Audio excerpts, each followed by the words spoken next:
Team इंडियार खराब पराजय स्थिर हो जाइथिला। नुआ हार्दिक पांड्या एक चमत्कार करदेले। एही चारि खुंखार बैट्समैन जबरदस्त प्रत्यावर्तन करथिले। हाँ, भारत बनाम न्यूजीलैंड 3 मैच विशिष्ट ओडीआई सीरीज एवं टीम इंडिया सीरीज आरंभ करिछि 2026 मसीहार आरंभरे एक चमत्कार विजय सहित एक जोरदार विजय सहित।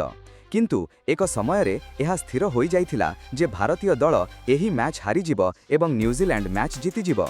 टीम इंडिया किपरि प्रत्यावर्तन कला वर्तमान आमे आपणंकु कहूछु। देखंतु, फसी जाइथिबा मैच रे टीम इंडिया न्यूजीलैंड को हराइला। मैच अति खराब भाबरे फसी जाइथिला। भारत को एही मैच जिथिबा पई 301 रनर टार्गेट मिलिथिला। विकेट अधिक कष्ट नथिला एवं आशा करा जाउथिला जे भारतीय दल सहजरे एही टार्गेट को चेस करि नेबे।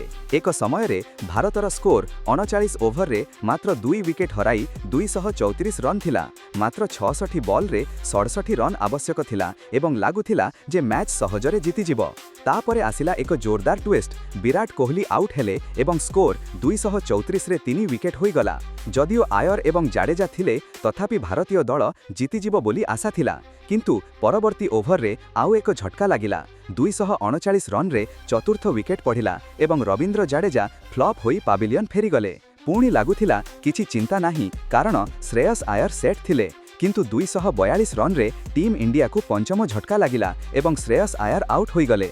13 बॉल रे मात्र 8 रन हेला एवं 3टी गुरुत्वपूर्ण विकेट गिरीगला। एठारु भारत को 53 बॉल रे 59 रन आवश्यक थिला। लागुथिला जे मैच हातरू चली जिवो। किंतु सही समय रे क्रीज को आसिले हर्षित राणा एवं समस्तंक हृदय जीति नेले। बोलिंग रे नुहे बैटिंग रे मध्य से कमाल करिदेले।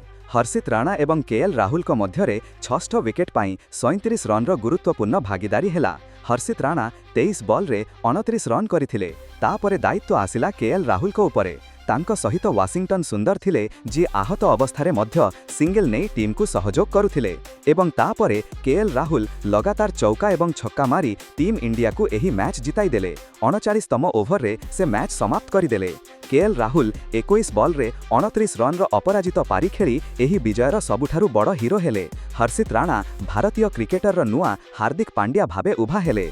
एही रोमांचकर विजय रे टीम इंडियार बैटिंग गभीरता सबुठारु बड़ शक्ति होइथिला। एही जोरदार विजय विषय रे आपण कौन कहिबे कमेंट करी निश्चित भावरे जणांतु। एमिति स्पोर्ट्स खबर जानिबा पई थर्ड अंपायर ओडिशा को सब्सक्राइब करंतु।